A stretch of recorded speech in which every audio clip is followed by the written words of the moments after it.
Welcome back students. आज मैं फिर एक नए वीडियो के साथ आप लोगों के सामने हूँ। जैसा कि आप लोग जानते हैं, हम लोग चैप्टर 1 कर रहे हैं और चैप्टर 1 में 7 पॉइंट्स तक हम लोगों ने डिस्कस कर लिए हैं। तो आज हम लोग पॉइंट 8 डिस्कस करेंगे।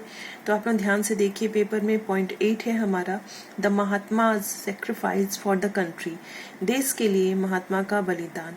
स्टूडेंट्स, हम लोग यहाँ महात्मा गांधी की बात कर रहे हैं।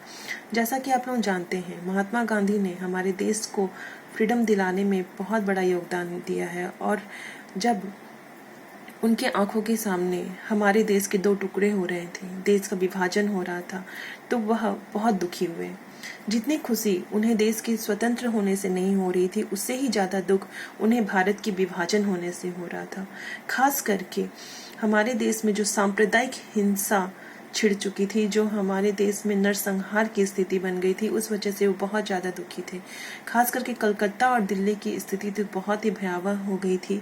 इन सब को देखते हुए वह अनशन पर बैठ गए और उनके अनशन करने से दिल्ली में जादू की तरह असर हुआ और वहाँ की सांप्रदायिक हिंसा अचानक कम हो गई। तो इस तरह से देखा गया कि दिल्ली के साथ साथ फिर कलकत्ता की भी हिंसा थोड़ी हल्की फुल्की शांत हुई। खूब कलकत्ता की हिंसा खत्म नहीं हुई, लेकिन हल्की फुल्की शांत हुई। तो स्टूडेंट्स, ये आपके लिए जानना इम्पोर्टेंट है कि गांधी जी हमेशा सत्य, अहिंसा और धर्म के आधार पे चलने वाले व्यक्ति थे। और उनकी जो यह विचारधारा थी, दोनों ही संप्रदायों के बहुत सारे ऐसे लोग थे जो धर्म पंथी और मौलिक पंथी कहलाते थे, उन्हें उनकी यह विचारधारा, उन्हें उनके कृत्य, सोच पसंद नहीं आते थे। तो इस वजह से आखिरकार हमने देखा कि कट्टरपंथियों ने 30 जनवरी 1948 को उनकी हत्या करवा दी। तो इस तरीके से स्टूडेंट्स, हम लोग देख रहे हैं कि गांधी जी ने अपने जान देकर भी अपने देश के लिए आखिरकार बहुत कुछ करने की कोशिश की। तो स्टूडेंट्स, ये था आपका पॉइंट 8। आप लोग इसको अच्छे से आप लोग बार बार रीड करेंगे, बार बार इस वीडियो को सुनेंगे और इसको क्वेश्चन वाइज नोट्स बनाएंगे। तो अब आप आइए आप लोग नेक्स्ट पॉइंट की ओर, पॉइंट 9। पॉइंट 9 है हमारा, इंटीग्रेशन ऑफ प्रिंसली स्टेट्स, देसी रियासतों या रजवाड़ों का एकीकरण। स्टूडेंट्स, स्वतंत्रता से पहले हमारे जो देसी प्रांत और रियासत, जो छोटे छोटे राज्य थे, वह ब्रिटिश शासन के कंट्रोल में थे। और आफ्टर इंडिपेंडेंस वह ब्रिटिश शासन के कंट्रोल से निकल गए थे और उन्हें यह डिसीजन लेने की स्वतंत्रता थी कि वो चाहे तो भारत में विलय कर ले, या चाहे तो पाकिस्तान में विलय कर ले, या फिर चाहे तो वह स्वतंत्र रूप से रह सकते हैं। लेकिन उन्होंने ट्रॉवेनकोर के उन्हीं स्टेट्स में ट्रॉवेनकोर के शासक थे जिन्होंने स्वतंत्र रहना चूज किया। और उनके साथ साथ बहुत सारे स्टेट्स जैसे कि हैदराबाद, भोपाल, इन सारे स्टेट्स ने भी फ्री रहना पसंद किया।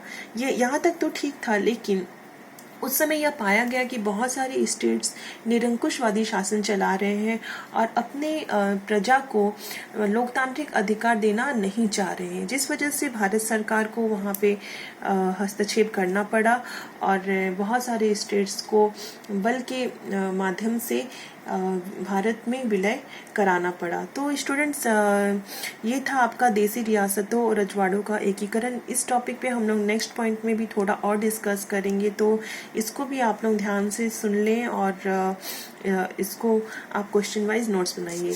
तो अब आइए आप नेक्स्ट पॉइंट की ओर। नेक्स्ट पॉइंट है हमारा पॉइंट 10। स्टूडेंट्स, आप लोग पॉइंट 10 को ध्यान से देख लीजिए। यस, चाहे तो आप लोग स्क्रीनशॉट ले सकते हैं। ओके, तो ये हमारा पॉइंट 10। पॉइंट 10 को आप लोग ध्यान से समझिए। यहाँ बोल रहा है organisation and reorganisation of states, राज्यों का गठन और पुनर्गठन। स्टूडेंट्स, यहाँ भी प्रिंसली स्टेट्स और अदर जो हमारे प्रांत थे बिफोर इंडिपेंडेंस, उनकी बात हो रही है। उनका किस तरीके से उनका गठन किया गया और जो ऑलरेडी ऑर्गेनाइज्ड थे उनको किस तरीके से रीऑर्गेनाइज्ड किया गया, ये सारी चीज़ें हम लोग इस पॉइंट में पढ़ने वाले हैं। ये बहुत ही टफ काम था। उस समय के जो स्टेट्स, जो प्रिंसली स्टेट्स वगैरह थे, उनको भारत में विलय कराना बहुत टफ काम था।